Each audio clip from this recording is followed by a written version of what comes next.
자, 오늘 본문의 말씀을 근거로 해서 아덴 사람들처럼이라는 제목으로 은혜를 나누기를 원합니다.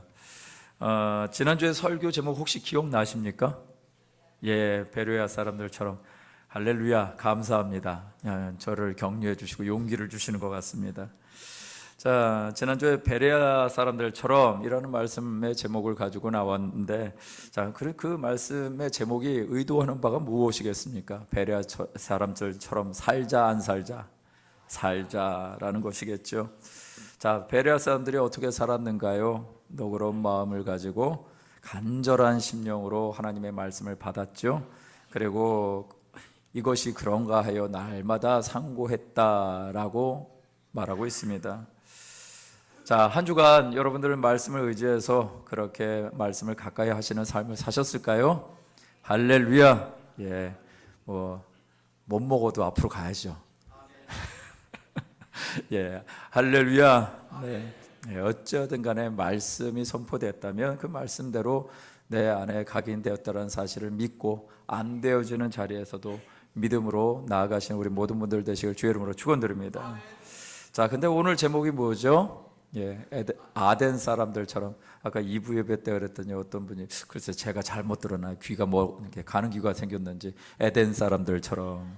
그래서 저도 설교하다가 에덴 사람 그래가지고 좀 난감했었는데, 자, 아덴 사람들처럼이라는 제목을 정했습니다. 제가 원래 주보에 글을 올릴 때 썼던 글자가 있었는데 인쇄물을 보니까 안 나와 있더라고요. 그래서 그게 무엇이었냐면 물음표를 썼는데 물음표가 안 나왔어요. 그래서 여러분 주부에는 그냥 아덴 사람들처럼 이렇게 나왔는데, 물음표를 찍었다라는 것은 어떤 명령이나 의문형이나 뭐 이런 것이 의미가 들어있죠. 근데 또 한편은 이건 뭐지? 하는 퀘스천 마크의 의미를 담고 있는 것이죠. 그래서 또 때로는 이제 부정적인 뉘앙스를 풍기는 것이 이 물음표의 역할일 것입니다. 자, 그렇다면은 아덴 사람들처럼 끝에 물음표가 붙었다라는 얘기는 어떤 의미일까요? 자, 아덴 사람들처럼 살자 말자. 오늘은 아덴 사람들처럼 살지 말자라는 것이 담겨져 있는 거죠. 자, 이런 느낌을 가지고 오늘 본문의 말씀을 계속해서 이제 보도록 하겠습니다. 사도 바울은요, 베레아 사람들의 베레아 사람들, 믿음의 성도들을 통해서 가까스로 이 아덴으로 오게 됩니다. 이 아덴은 오늘날로 말하면 그리스의 수도인 아테네지요. 자, 그런데 다른 선교 지역에서는 이렇게 선교지에 도착해가지고 사도 바울의 행적이 나오기는 하지만 오늘 말씀 가운데 보면은 좀 사뭇 다른 부분, 다른 표현이 있습니다. 무엇이냐면 도착하자마자 얼마 있지 않아서 사도 바울의 마음에 격분하는 일이 생겼다라는 것입니다. 사도 바울 일행은요, 2차 선교 여행을 시작하면서 처음으로 간 도시가 어디였을까요? 여러분이 아마 외우시지 않을까 싶은데 이쯤 되면 빌립보 교회를 세우게 되죠. 그래서 이제 빌립보 교회 가가지고 선교 활동을 하면서 억울한 일을 당해서 옥에 갇히는 그런 경험도 하게 됩니다. 그리고 데살로니아 지역에 가가지고는 그곳에 있는 불량한 사람들로 인해서 위협을 받는 일도 경험하게 되죠. 심지어 또 베레아에 왔는데 와서 보니까 데살로니가에 있는 유대인들이 쫓아와가지고 사도 바울과 그 일행을 위협한 일들이 지속적으로 나타나는 것을 봅니다. 그러나 이런 상황 가운데 있을지라도 사도 바울의 감정이 요동했을까요? 그런 표현들이 성경에 없습니다. 그런데 오늘 본문 말씀에는 사도 바울의 마음이 굉장히 요동쳤던 것 같습니다. 무엇이 사도 바울의 마음을 그렇게 격분하게 했는가? 오늘 본문 말씀을 통해서 우리가 가져야 될 성도의 마음이 무엇인지, 또한 베레아 사람들처럼 살기를 원하는 우리에게 혹시나 아덴 사람들처럼 사는 모습은 없는지 살펴보기를 원합니다. 느슨한 일상에서 깨어 영적인 감각을 가지고 예수 그리스도와 함께 동행하는 삶을 사시는 저와 여러분 되시기를 주의 이름으로 축원드립니다. 첫 번째는요, 예수와 부활의 소식을 호기심으로 치부하지 말라라는 것입니다. 사도 바울은 2차 선교 여행을 하면서 순탄하게 복음을 전하지 못하고 매번 일신상의 위험을 겪으면서 복음을 전하게 되죠. 결국 아덴까지 왔는데 그동안 억울한 마음을 참았을까요? 사도행전 17장 16절 말씀에 보니까 이렇게 표현하고 있습니다. 바울이 아덴에서 그들을 기다리다가 그 성에 우상이 가득한 것을 보고 마음에 격분했다라고 얘기를 합니다. 사도 바울이 베레아에서 나올 때도 참 힘겹게 나왔습니다. 그래서 간신히 자기 혼자만 아덴까지 오게 돼서 이제 자기의 일행들을 기다리고 있는데 이 성을 이제 돌아다닌 것 같습니다. 이 성에 우상이 가득한 것을 보고 마음에 격분했다라고 얘기합니다. 사도 바울이 격분했다고 하지만 잘 보시면은 이 아덴 사람들에게 사도 바울이 격분했을까요? 예, 그것이 아니라는 것입니다. 사도 바울이 분노한 이유는 인간의 실존이 이 우상을 선택하는 것. 참 인간은 왜 우상을 선택을 하면서 그렇게 살아가는가? 살아계신 하나님이 계시고 그 살아계신 하나님의 피조물인 인간이 왜 매번 선택하는 것은 우상을 선택하는 삶을 사는가라는 것에 대한 격분이죠. 눈에 보이는 인간 자체가 아니었던 것입니다. 그것을 우리가 어떻게 이해할 수 있냐면 헬라어 원문이 이렇게 직역을 하고 있기 때문에 그렇습니다. 그의 속에 있는 그의 영이 분노로 타오르고 있었다라고 얘기를 하죠. 그러니까 단순히 인간적인 감정과 인간적인 혈기를 가지고 분노하고 격분한 것이 아니라 성령의 탄식이 그 마음 안에 있었다라는 것입니다. 그래서 하나님의 일을 하는 데 있어서 감정에 속으시면 아니 되는 줄 믿습니다. 자, 이어지는 본문 말씀은요, 사도 바울이 자기 안에 있는 이 격분을 어떻게 처리하고 있는가라는 내용입니다. 사도행전 17장 17절에서 18절 말씀에 보니까 회당에서 유대인과 경건한 사람들과 또 장터에서 날마다 만나는 사람들과 변론하는데 어떤 에피쿠로스와 스토아 철학자들도 바울과 쟁론을 합니다. 그 어떤 사람들이 말하기를 이 말쟁이가 무슨 말을 하는가, 또 어떤 사람은 이가 전하는 것이 무엇인가 라는 것에 대해 궁금해합니다. 그러면서 사도 바울이 말하는 것은 무엇이냐? 이는 바울이 예수와 부활을 전하기 때문이로라 라고 말하고 있는 거죠. 사도 바울은 지금 이 순간에 자기의 감정이 드러나는데 그 격분한 감정을 인간적인 감정으로 싸우는 것이 아니라 예수와 그분의 부활 소식을 전하는 것으로 대신하고 있더라는 것입니다. 사도 바울은 왜 이런 일들을 행할까요? 이것이 아덴에 사는 영혼들에게 진정한 피로라는 사실을 사도 바울은 알았기 때문인 것이죠. 사도 바울은 이렇게 확신을 가질 수 있었는가? 그것은 저와 여러분들이 잘 알다시피 사도 바울의 시작이 살아계신 예수님을 만났고 부활하신 예수님을 만났기 때문에 이런 확신을 가지고 나아가는 것이죠. 사람들의 상상 속에 만들어진 신이 아니라 예수 그리스도는 엄연히 살아 계시고 부활하셔서 사도 바울 안에 존재하고 이 시대 우리 안에도 동일하게 역사하시는 줄 믿습니다. 그런데 아덴 사람들의 중요한 가치는 무엇일까요? 사도 바울 당시에 이 철학적 사조가 에피쿠로스 철학자들이 주도하고 있던 것 같습니다. 또 스토아 철학자들이 주도한 것 같습니다. 에피쿠로스 학파에서 주장하는 것은 무엇이냐면 어떻게 하면 인간이 즐기면서 살겠는가라는 것이었습니다. 그래서 인간의 행복을 쾌락으로 정의를 했습니다. 물론 이 안엔 나름대로 본질적인 쾌락, 기쁨을 정의하긴 하지만 사람이 그 본질적인 쾌락을 향해서 가는 것이 아니라 육체적인 쾌락을 향해서 가더라는 것이죠.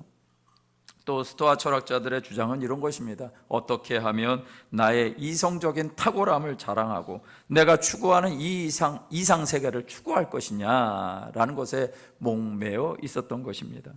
그런 그들의 삶을 성경은 이렇게 표현하고 있는데요. 자, 사도행전 17장 19절에서 21절까지의 말씀 보니까 제가 20절까지 말씀을 읽겠습니다. 그들이 붙들어 아레오바고로 가며 말하기를 내가 말하는 이 새로운 가르침이 무엇인지 우리가 알 수 있겠느냐. 내가 어떤 이상한 것을 우리 귀에 들려주니 그 무슨 뜻인지 알고자 하노라 하니 21절 함께요. 시작. 모든 아덴 사람과 거기서 나그네 된 외국인들이 가장 새로운 것을 말하고 듣는 것 이외에는 달리 시간을 쓰지 않음이더라. 아덴 사람들에게 있어서 시간을 보내는 소일거리를 하는 것이 모습이 무엇이냐면 새로운 가르침에 온통 관심이 있었던 것 같습니다. 새로운 것을 말하고 듣는 것, 그것 외에는 다르게 시간을 보내지 않을 정도로. 자, 뭔가 새로운 것들을 새로운 가르침이나 그 새로운 것을 말하는 것들은 인간이 사고한다는 뜻이죠. 자, 사고를 한다라는 것은 사람에게만 부여져 있는 특권인 줄 여러분들이 아시리라고 믿습니다. 물론 다른 어떤 짐승들이 있습니다. 이 땅에 동물들이 있습니다. 그러나 인간처럼 이렇게 사고하고 그 생각을 나누지는 못하죠. 어떻게 이런 일들이 가능한가? 성경은 얘기합니다. 우리 안에 누구의 형상이 있기 때문에?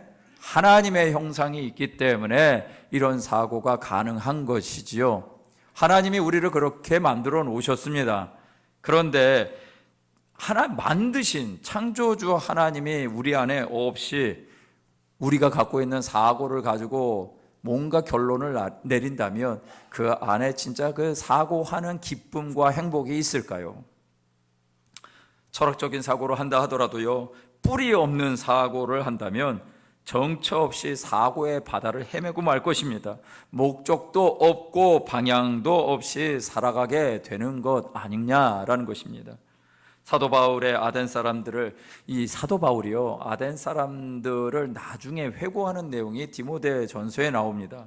디모데전서 4장 7절의 말씀 보니까 이렇게 말하고 있지요. 망령되고 허탄한 신화를 버리고 경건에 이르도록 내 자신을 연단하라 라고 얘기합니다.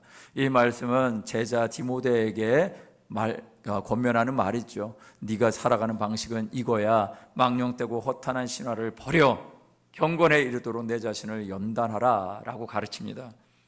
자, 근데 이 말씀을 다른 성경 번역본으로 얘기를 하면은 이렇게 얘기를 하더라고요. 공동 번역에는요, 속된 이야기를 물리치라 라고 얘기를 하고요, 새 번역에는 저속하고 헛된 꾸며낸 이야기들을 물리치십시오.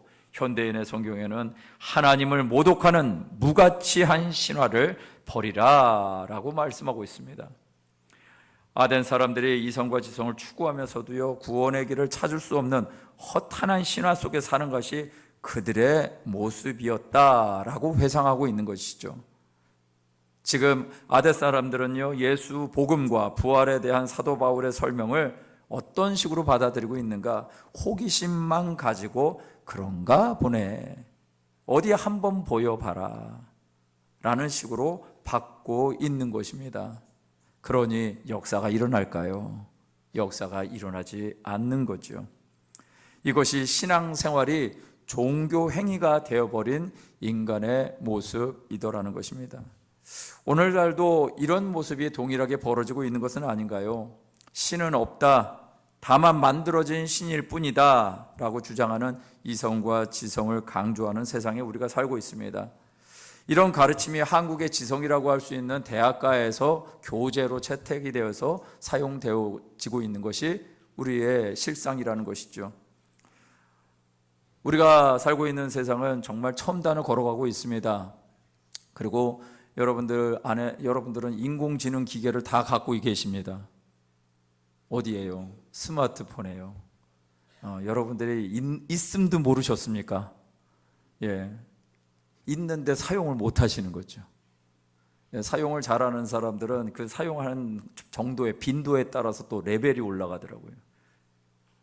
자, 이렇게 우리는 첨단의 세상을 살아가고 있습니다. 그런데요, 이 젊은이들이 그 첨단의 세상을 좋아하면서 스마트한 삶을 살기를 원하면서도요, 이들이 살아가고 있는 삶의 현장은 또 그렇지 않은 것 같습니다.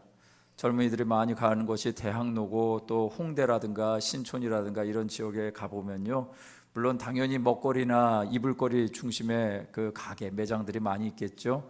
그러나 그 틈틈이 있는 가게들이 있습니다. 어떤 가게냐? 사주 카페와 타로점을 치는 데입니다. 젊은이들이 교회를 떠난다고 하는데, 교회를 떠난 젊은이들의 이유는 하나님이 안 믿겨진다는 것 아니겠습니까? 그러면서 심심풀이로 재미삼아 그들은 무엇을 하고 있나요? 미신을 믿고 있는 건 아닌가요? 귀신이 없다고 주장하는 사람들이 흔히 하는 말이 있습니다. 인공위성을 쏘아 올리고 달나라도 다녀오는 세상에 무슨 영혼과 귀신이냐라고 말이죠. 그런데요, 우리나라가 인공위성을 쏘아 올릴 때 돼지머리 얹어놓고 고사 지낸 거 아십니까? 무궁화 2호 발사할 때 이 사업단장, 제가 어느 분이라고 이름은 말하지 못하겠습니다. 이 사업단장을 비롯한 관계자들이 발사 직전에 이 케이프 케네디 우주센터에서 돼지 머리를 옆에 놓고 고사를 지냈습니다. 아마 외신 기자들이 봤다면 이게 무슨 일인가 싶었을 겁니다. 자, 그런데 또 더 흥미로운 것은 우리나라 인공위성에는요, 4호가 없습니다. 우리나라 인공위성 4호를 건너뛰고 5호를 만들었습니다. 왜 그랬을까요? 여러분들 짐작이 가시죠? 얼마 전에도 어디 아파트를 갔는데 4자가 없고 다른 걸로 대체해 놨더라고요. 어디는 아예 4층이 없더라고요. 왜 이런 일들을 합니까? 우리 안에 이 세상이 가져다주는 미신과 우상이 존재하는 것이죠. 사도 바울이 격분한 이유는 바로 아덴에서 자행되고 있는 우상 숭배가 그들의 구원을 방해하고 있었기 때문에 격분했던 것입니다. 여러분, 어떤 우상이 우리의 삶에 도사리고 있을지 여러분 혹시 한번 생각해 보신 적 있습니까? 저와 여러분들의 삶에는 우상이 없을까요? 이런 미신적인 삶은 없을까요? 혹시 우리가 아덴 사람들처럼 예수님의 복음과 부활이 하나의 이야기거리로 있는, 그래서 실제로는 하나님을 섬기지 않고 우상을 섬기고 있는 모습들은 없느냐 이 말이죠. 아덴 사람들의 모습이 우리 안에 있다면, 아덴 사람들의 모습이 우리 안에 있다면 그것 때문에 우리는 격분할 수 있는 은혜가 있게 되시길 주의 이름으로 축원드립니다. 예수의 복음과 부활이 호기심거리 정도가 아닌 정말 우리의 삶의 자리에 이 예수의 복음과 부활이 있다면 이런 삶의 현장을 보고서 격분하지 않을 수가 없는 것이죠. 오늘 사도 바울의 격분한 이유가 영적인 탄식인 것처럼 우리 안에도 이런 영적인 탄식이 있게 되시기를 주의 이름으로 축원드립니다. 두 번째는요, 알지 못하는 신을 섬기지 말라라는 것입니다. 사도 바울이 아덴을 두루 다녔습니다. 그러다가 지성과 이성을 가지고 있다고 하는 아덴 사람들의 영성이 어떤 것인지 보게 됩니다. 자, 사도행전 17장 23절 말씀인데요, 이 말씀 한번 같이 읽어볼까요? 시작. 내가 두루 다니며 너희가 위하는 것들을 보다가 알지 못하는 신에게라고 새긴 단도 보았으니 그런즉 너희가 알지 못하고 위하는 그것을 내가 너희에게 알게 하리라. 세상의 지식을 갖고 사는 것 중요합니다. 또한 그러한 지식을 잘 조합하고 분석하고 이성적으로 사고하는 것 중요합니다.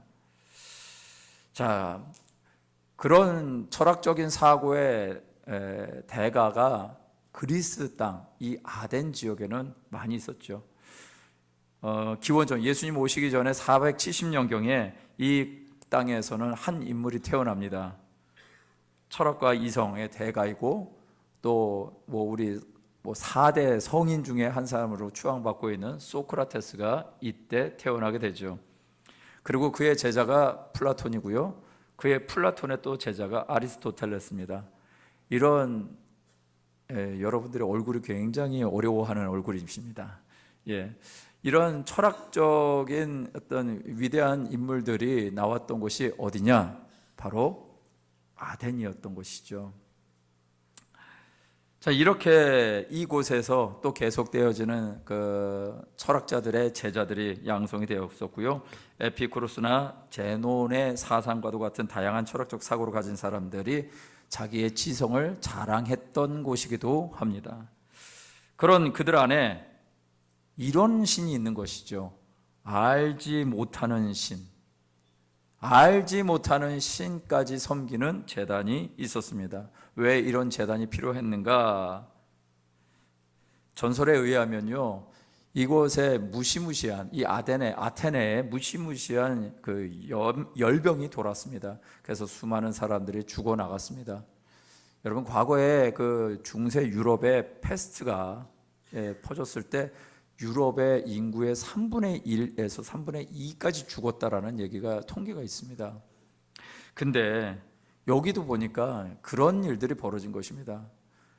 그들 도시의 신들이 많이 있었음에도 불구하고, 그들의 신들을 의지했음에도 불구하고 사람들이 계속해서 죽어나가는 것입니다. 그래서 한 철학자 에피메니데스라는 사람이요, 한 가지 고안을 해냈습니다. 희생 제물이 되는 양들을 그냥 풀어놨습니다. 그리고 양들을 풀어놓고 지 마음대로 가게 해놓고는 그 양들이 머물러 있는 곳이 바로 신이 있는 곳이다. 그래서 그 양들이 머물렀던 데에다 단을 쌓고 알지 못하는 신에게 바친다라는 의미로 단을 쌓았는데, 놀랍게도 병이 사라진 겁니다. 그래서 이들이 우리가 예배했던 사람들, 예배했던 신들, 이들이 우리의 복을 빌어주는 그것도 맞을 수도 있지만 이게 전부가 아니구나 싶으니까, 그래서 그 저주로부터, 질병의 저주로부터 보호받기 위해서는 우리가 섬기지 않았던 어떤 신이든지 섬겨야 된다라는 의미에서 알지 못하는 신이라도 섬겨서 내 목적, 나의 안녕을 구했던 것이 이 유래였던 것입니다. 그런데요, 이런 신들이 존재할까요? 여러분, 기원전 470년경에 소크라테스가 태어났다라고 했습니다. 그런데 기원전 700년경에 하나님이요, 한 선지자를 세우셨습니다. 그 선지자 이름은 이사야입니다. 그 이사야를 통해서 하나님이 말씀하실 때 유다 땅 가운데 이미 이제 얼마 있으면 북왕국 이스라엘은 망하게 될 것이고, 너희 남유다도 조심해야 돼, 돌아와야 돼, 회개해야 돼, 그러면서 말씀하신 것, 그들의 안에 그들에게 얘기한 것뿐만 아니라 온 열방을 향하여 하나님께서 경고하신 말씀이 이사야서 말씀이죠. 그런데 하나님께서 이사야에게 말씀하신 것 중에 이런 말씀이 있습니다. 이사야서 44장 15절에서 17절 말씀인데요, 이 말씀을 우리 한번 읽어볼까요? 시작. 이 나무는 사람이 땔감을 삼는 것이오늘 그가 그것을 가지고 자기 몸을 덮게도 하고 불을 피워 떡을 굽기도 하고 신상을 만들어 경배하며 우상을 만들고 그 앞에 엎드리기도 하는구나. 그 중에 절반은 불에 사르고 그 절반으로는 고기를 구워 먹고 배불리며 또 몸을 덮게 하여 이르기를 아하 따뜻하다, 내가 불을 보았구나 하면서 그 나머지로 신상 곧 자기의 우상을 만들고 그 앞에 엎드려 경배하며 그것에게 기도하여 이르기를 너는 나의 신이니 나를 구원하라 하는도다. 어떻습니까? 이스라엘 백성들이, 남유다 하나님의 택한 백성들이 어떻게 살았는가를 단적으로 보여주는 말씀이죠. 하나님이 보시고 있는 관점이죠. 그들이 하는 짓이 무엇이다? 나무 조각을 가지고 자기의 몸을 따뜻하게 하기 위해서 불을 지폈는데, 불을 지피고 따뜻하게 있다 보니까 또 먹을 것이 생각이 나고, 먹을 음식들을 또 만드는 과정 가운데 불을 쓰다가 보니까 나무가 좀 더 남았는데, 남은 나무를 가지고 지금 뭘 한 거예요? 우상을 만든 거예요. 그러면서 그 우상을 가지고 자기 손으로 만든 우상을 가지고 앞에다 놓고는 한단 소리가 너는 나의 신이니 나를 구원하라. 이렇게 하는 것이 남유다 왕국 사람들의 모습이었다. 이 온 세상의 사람들의 모습이었다. 오늘 저와 여러분들이 대하고 있는 이 아덴 사람들의 모습이 이것과 다르지 않은 것을 봅니다. 여러분, 철학적 사고를 하고 있다고 하면서요, 게다가 수많은 신들을 섬기고 있었다면 그 아덴 사람들의 역사는 어떻게 됐을까요? 정말 좋은 일이 많이 있어야 되지 않을까요? 그리고 인류 역사상 정말 추앙받는 나라가 되어야 하는 것 아닐까요? 그런데 아덴 시민이 당시에 10,000명이라고 그러는데요, 10,000명이라고 추측을 합니다. 그런데 우상이요 3만 개였답니다. 인구 10,000명의 우상이 3만 개. 여러분, 이 지경이 되면 이거는 진짜 뭐 신이란 신은 다 나와서 인간을 도와줘야 되잖아요. 그런데 이런 가르침을 받고 있는 사람들 안에 역사가 일어나지 않음을 보면서 하나님이 탄식하시는 거죠. 오늘날도 그 땅은 그렇지만 사도 바울 당시에도 그들의 삶은요 그다지 윤리적이지도 않고 사회에 공적인 이익을 주는 삶도 아니었습니다. 심지어 좀 전에 얘기했던 철학자 소크라테스를요 궤변으로 죽게 만들었던 곳이 바로 그곳이기도 합니다. 오히려 오늘을 살아가는 우리들에게 의문을 던지기도 하죠. 소크라테스에게 쓰였던 죄명이 있는데요, 이곳입니다. 신을 믿지 않았다. 그래서 젊은이들을 타락시켰다 라는 것이었습니다. 소크라테스는 제대로 본 것이죠. 그것들이 신이 아니라는 것을. 그리고 오히려 그것들이 인간을 타락시킨다라는 것을요. 그래서 여러분들이 잘 아시는 소크라테스의 변명이란 책이 이 법정, 이 재판하는 과정에 자기를 변론하는 내용이죠. 그런데 이 변론에도 불구하고요, 이 당시 500명으로 구성된 이 법정은 결국 소크라테스에게 사형을 언도합니다. 그래서 여러분 잘 아시듯이 법은 악법도 법이다라는 그런 얘기를 남기고 그 독배를 마시고 죽게 됩니다.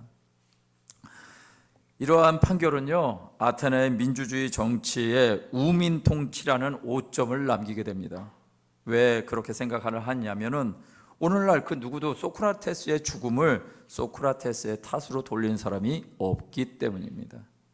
소크라테스의 죽음의 원인은요, 민주적으로 생각하는 아테네의 우매한 회중에게 있었기 때문이고요, 그 회중의 어리석음을 일깨우기 위해서 아테네의 등에 이고자 한, 아테네의 하나의 파리와 같은 정말 부족한 인간이고자 했던 이 소크라테스는 결국 회중의 어리석음 때문에 죽게 됩니다. 알지 못하는 신들을 포함해서 수많은 신화와 우상을 의지하다가 민주적으로 결정한다고 하면서 그들이 추구하는 이성과 지성을 죽이는 것이 아덴 사람들의 모습이었다라는 것입니다. 그래서 그들은 참신을 만나야 했습니다. 그래서 사도 바울은 내가 너희에게 알게 하리라 라고 담대하게 선포하고 있는 것이죠. 또한 이사야 선지자를 통해서 하나님이 직접 말씀하시기도 합니다. 이사야서 44장 6절에서 8절 말씀에 보니까요, 이 말씀도 함께 같이 읽어볼까요? 시작. 이스라엘의 왕인 야훼, 이스라엘의 구원자인 만군의 야훼가 이같이 말하노라. 나는 처음이요 나는 마지막이라. 나 외에 다른 신이 없느니라. 내가 영원한 백성을 세운 이유로 나처럼 외치며 알리며 나에게 설명할 자가 누구냐. 있거든 될 일과 장차 올 일을 그들에게 알릴지어다. 너희는 두려워하지 말며 겁내지 말라. 내가 예로부터 너희에게 듣게 하지 아니하였느냐. 알리지 아니하였느냐. 너희는 나의 증인이라. 나 외에 신이 있겠느냐. 과연 반석은 없나니 다른 신이 있음을 내가 알지 못하노라. 할렐루야. 이것이 하나님의 증언입니다. 하나님이 이 세상을 보시면서 이 세상에 우상 만연되어진 세상의 사람들을 보시면서 우리에게 하나님 자신이 변론하고 있는 하나님의 선언인 것입니다. 우리가 진정 알아야 될 신, 만나는 것이 인간의 본분입니다. 그분을 만나는 것이 참된 복인 것입니다. 우리의 평생에 하나님의 말씀하신 것 붙잡고 다른 신이 없음을 알아야 하는 것이 저와 여러분들의 삶의 방식인 줄 믿습니다. 하나님이 보내신 자 예수, 그분의 부활의 삶을 믿고 바라보고 사시는 저와 여러분 되시기를 주의 이름으로 축원드립니다. 세 번째는요, 여러분에게 주보에는 없는 내용입니다. 세 번째는 믿음이 실제인 사람들이 되라라는 것입니다. 아덴 사람들은요, 예수의 복음과 부활이 하나의 신화에 지나지 않았고 세상 호기심거리 중에 하나로 취급했습니다. 결국 그들 안에 예수님이 그분의 부활과 십자가의 도는요, 구원의 능력으로 자리할 수가 없었습니다. 하나님이 원하시는 것이 무엇일까요? 하나님이 원하시는 것이, 하나님이 저와 여러분들을 통해서 원하시는 것이 무엇일까요? 여러분, 요거 한 가지만 생각하시면 어떨까요? 인간이 하나님을 찾기를 원하신다. 오늘 말씀에 봐도 아덴 사람들이 하나님을 찾았다는 얘기가 없습니다. 수만 명의 신들은 찾고 있으면서도 참 하나님은 찾지 않고 있는 이 아덴 사람들의 모습. 그런데요, 하나님이 사도 바울을 보내신 이유, 사도 바울의 마음에 격분할 수밖에 없는 이유가 무엇이에요? 하나님의 탄식이죠. 하나님의 백성들이, 하나님이 만들어 놓으신 피조물들이 하나님을 찾기를 원하시는 것이 하나님의 마음이고 하나님의 소원인 줄 믿습니다. 베레아 사람들은요, 이 하나님의 간절한 마음에 반응한 것입니다.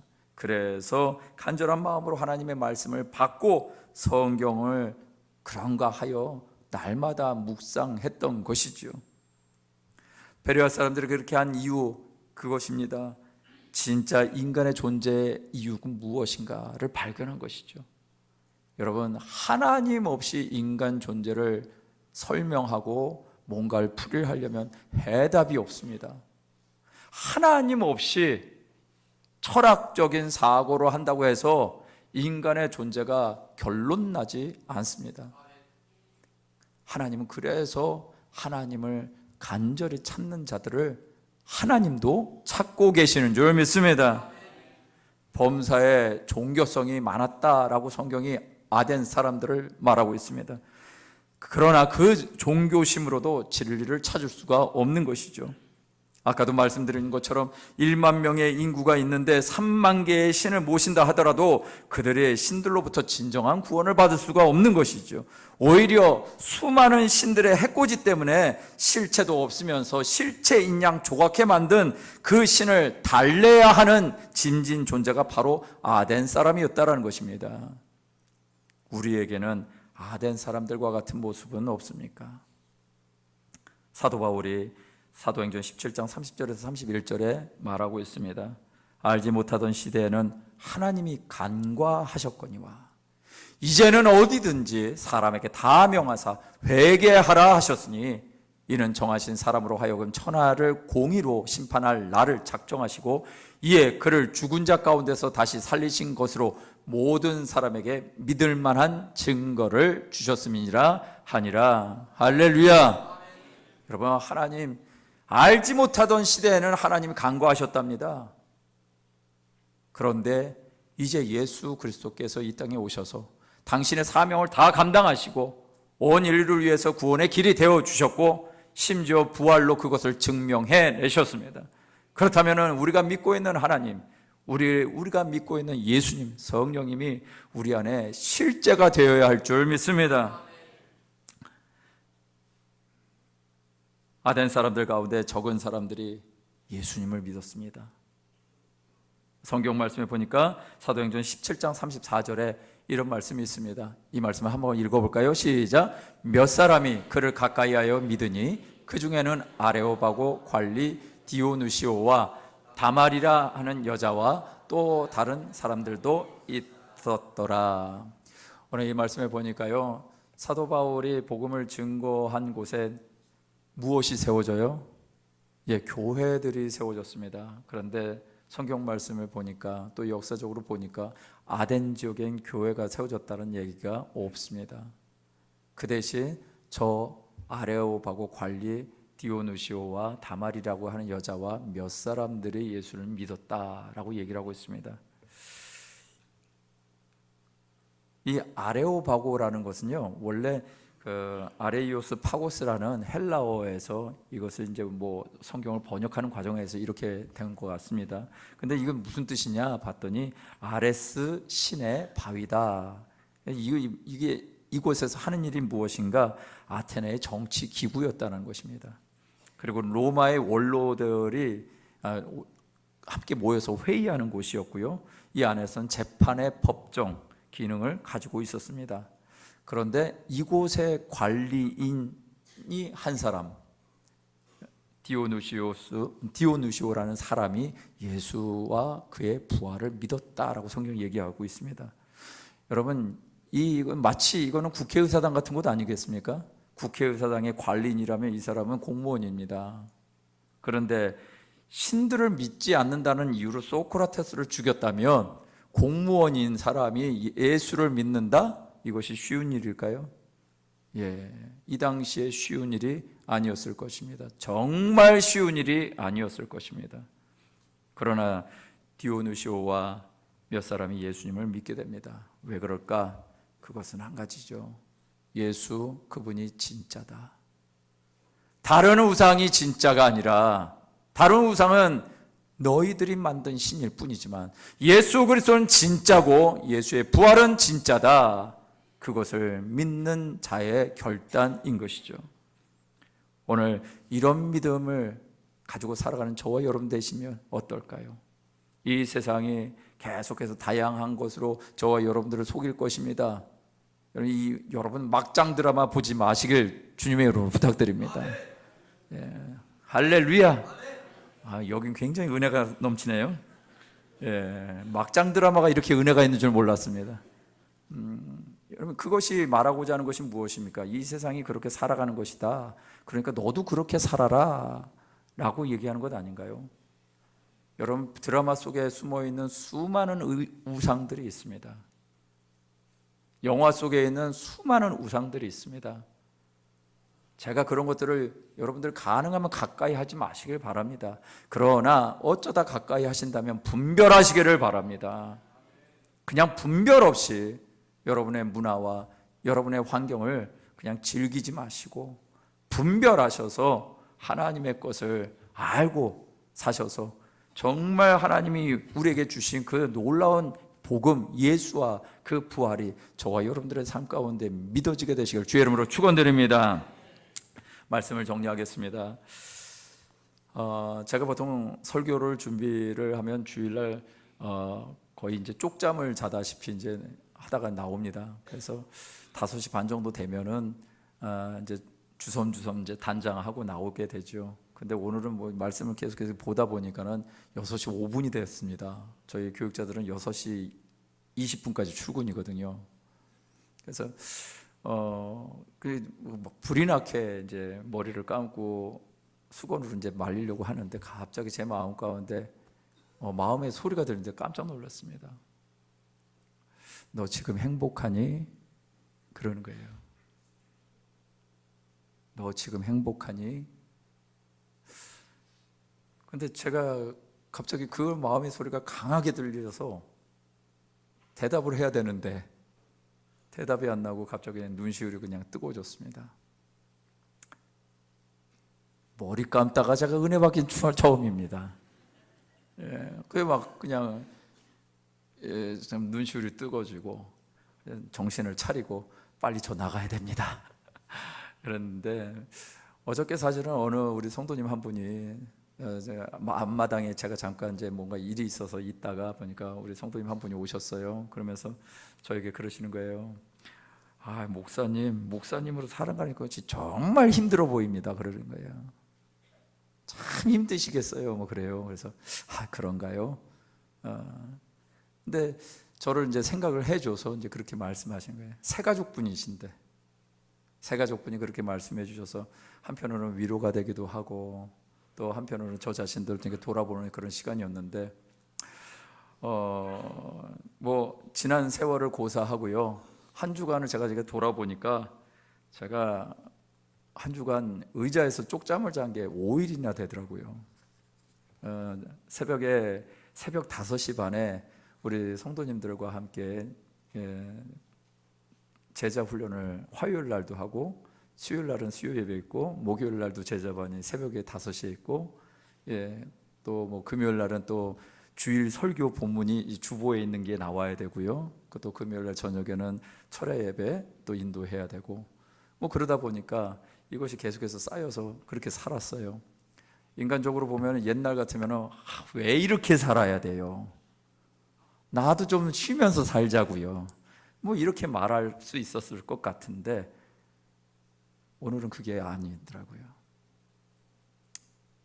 행복하다고요.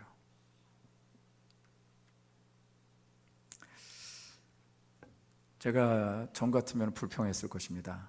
그런데 행복했습니다. 왜 행복했냐면 주님이 계신 것이 진짜 믿어졌거든요. 주님이 내 안에 계신다는 것이 진짜 믿어지니까, 부활하신 주님이 내 삶의 실제가 됐다라는 것이 믿어지니까 내가 지금 어떻게 사는 것이 이거 주님 때문에 사는 것이면 행복한 거 아니냐라는 결론이 나더라고요. 진짜 여러분들 말씀을 가지고 살아가는 거, 또 그 말씀 앞에 여러분들에게 바른 것을 찾으려고 노력하는 삶을 살아가는 것이 진짜 잘 사는 것 아닐까요? 여러분, 오늘 말씀 가운데 보면 우리가 한번 생각해 볼 것이 있습니다. 유일하신 참 하나님과 그의 보내신 자 예수를 믿는 것이 점점 어려워지고 있는 세상이죠. 그래서 이 세상 가운데 살아가는 사람들의 모습을 사도행전 17장 21절은 이렇게 말하고 있는 것입니다. 자, 모든 아덴 사람과 거기에 나그네했던 외국인들이 가장 새로운 것을 말하고 듣는 것 이외에는 달리 시간을 쓰지 않음이더라. 이 아덴 사람들의 삶의 패턴을 얘기하고 있는데, 그들이 항상 하는 것이 무엇이에요? 새로운 것을 말하고 새로운 것을 듣는답니다. 그거 외에는 안 한답니다. 그냥 머리로만 알고 있는 거예요. 여러분, 신앙생활하고 있는 우리는 어떻습니까? 교회를 다니고 있는 우리들의 삶은 어떻습니까? 매주 새로운 말씀을 가지고 은혜를 받기는 하지만 거기에 머물러 있다면 오늘 아덴 사람들과 우리가 무엇이 다를까요? 저와 여러분들 가운데 하나님 함께 하신 걸 믿으십니까? 할렐루야! 하나님이 함께 하신다는 걸 믿으시면 오늘 이런 아덴 사람들과 같은 모습은 우리에서 점점 거리가 멀어지지 않을까요? 사도 바울이 계속 말합니다. 사도행전 17장 27절 말씀 함께 읽겠습니다. 시작! 이는 사람으로 혹 하나님을 더듬어 찾아 발견하게 하려 하심이로되 그는 우리 각 사람에게서 멀리 계시지 아니하도다. 할렐루야! 여러분 믿으십니까? 하나님이 말씀하셨습니다. 또 사도 바울 통해서 말씀하셨습니다. 이사야를 통해서도 말씀하셨습니다. 하나님은 우리에게 말씀하시는 분이시고 우리와 가까이 계시는 분이신 줄 믿습니다. 멀리 계시지 않습니다. 저와 여러분들에게 그렇게 계시는 하나님, 그분과 함께 살아가는 것, 그것이 믿어질 때 우리는 아덴 사람처럼 살아가는 어리석은 삶이 없게 될 줄 믿습니다. 세상의 상식과 미신적인 우상 숭배가 만연되어 있는데 내 삶에 그런 모습들이 있다면 그것을 분별할 줄 아는 믿음의 삶을 사시고 우리 주님이 가까이 하시는 그 음성을 듣고 살아가시길 주님의 이름으로 축원드립니다. 이 시간 우리 한번 찬양할까요? 여러분 찬양하실 때 날이 저물어 갈 때 빈들에서 걸을 때, 아까 우리 찬양팀이 찬양했습니다. 찬양을 원래 2부 예배 때는 이 곡이 아니었는데 바꿨어요. 왜? 가사, 우리 찬양팀이 연습하는데 그게 은혜가 되더라고요. 그 연습하는 가사 속에서 제게 은혜를 주셨다면 우리 성도님들도 함께 그 은혜가 나눠졌으면 좋겠습니다. 우리 한번 찬양 드릴까요? 날이 저물어 갈 때 빈들에서 걸을 때, 여러분 가사 속에서 우리 주님과 동행하시기를 바랍니다. 날이 저물어 갈 때, 날이 저물어 갈 때, 빈들에서 걸을 때, 그때가 하나님의 때, 내 힘으로 안 될 때, 빈손으로 걸을 때, 내가 고백해 여호와 다시 한번 고백하고 오십시다. 날이 서늘어 갈 때, 빈들에서 걸을 때, 그때가 하나님의 때. 내 힘으로 안 될 때, 내 힘으로 안 될 때, 빈손으로 걸을 때, 내가 고백해 여호와 이래. 주가 일하시네, 주가 일하시네, 주가 일하시네. 주께 아끼지 않는 자에게 주가 일하시네, 주가 일하시네. 신뢰하며 걷는 자에게. 우리 모인 이곳에, 우리 모인 이곳에 주님 함께 계시네. 누리네 아버지 은혜. 적은 떡과 물고기, 내 모든 것 드릴 때 모두 고백해 여호와. 주가 일하시네, 주가 일하시네, 주가 일하시네. 주께 아끼지 않는 자에게 주가 일하시네, 주가 일하시네. 신뢰하며 걷는 자에게 주가 일하시네, 주가 일하시네, 주가 일하시네. 주께 아끼지 않는 자에게 주가 일하시네, 주가 일하시네. 신뢰하며 우리 한번 두 손을 높이 들고 주가 일하시네, 주가 일하시네, 주가 일하시네. 주께 아끼지 않는 자에게 주가 일하시네, 주가 일하시네. 신뢰하며 걷는 자. 이 시간에 하나님 앞에 나아갈 때 주가 일하심을 보기를 원합니다. 아덴 사람들처럼 세상의 상식과 미신의 우상 숭배에 빠져있는 그런 삶이 우리 안에 있지 않냐도록 하나님 분별하게 하시고, 그런 삶에 격분하게 하시고, 하나님의 뜻을 향하여 나아가는 우리 모두가 되어질 수 있도록 역사해달라고 주여 한번 부르시는 동성을 기도합니다. 주여, 주님이 일하십니다. 우리의 삶의 자리에 주님이 일하십니다. 주가 일하시는 삶의 현장 가운데 살아가면서 아버지 하나님이여, 아덴 사람들과 같이 우상 숭배하는 삶과 환경 속에 불감각하게 무뎌져서 아버지 하나님이여 살아가는 우리의 모습을 봅니다. 아버지 하나님이여, 깨어나기를 원합니다. 깨어나기를 원합니다.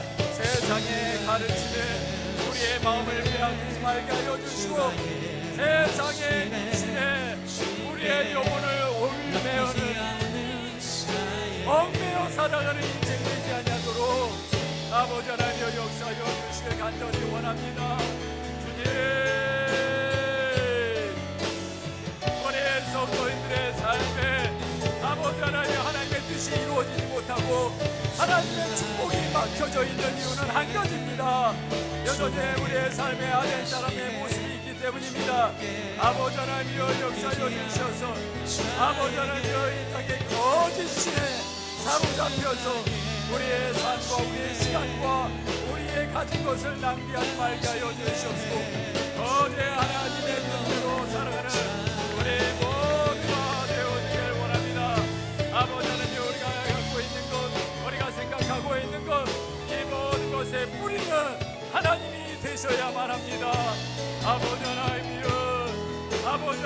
세상의 가치가 내 영혼을 축복지 못하게 하여 주시고, 말씀이 말하는 천지를 지으신 하나님이 우리의 삶을 이끌어가신 것을 보게 하여 주시옵소서.